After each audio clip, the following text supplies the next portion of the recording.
இடி வந்து ஒரு அறிக்கை ஒன்று கொடுத்திருந்தாங்க. தமிழ்நாட்டுடைய பொறுப்பு டிஜிபிக்கு வந்து நேரு மேட்ரு. ஆமா சொல்லுங்க. நேருக்கு கொடுத்தாங்க சார். அவங்க சொல்றதெல்லாம் கணக்கு பண்ணி பார்த்தா 800 கோடிக்கு மேல வருது சார். சார் நேருட்ட 800 கோடி சொல்றீங்க, 5 லட்சம் கோடி வச்சிருக்காரு. 800 கோடி ஒரே ஒரு வியாபாரத்துல 2588 பேர் ஜேஇ ஏஇ இவர்களுக்கு 25 லட்சம் ரூபா வாங்கியிருக்காங்க. அதுல 889 கோடி ரூபாய் ஒரே வியாபாரத்துல.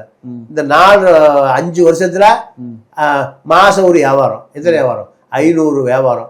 500 வியாபாரம்னா ஒரு வியாபாரத்துக்கு 1000 கோடி, 900 கோடி. 500 வியாபாரத்துக்கு 5 லட்சம் கோடி. உள்ளாட்சி துறையில் வருகிற பணம் அப்படியே மொத்தமா எங்க போகுது? நேரு வீட்டுக்கு போகுது.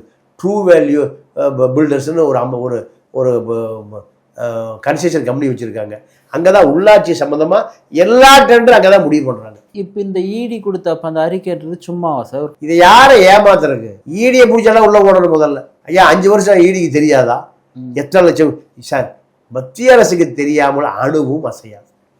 மத்திய அரசுக்கு தெரியாம அவ்வளவு டிபார்ட்மெண்ட் இருக்கு.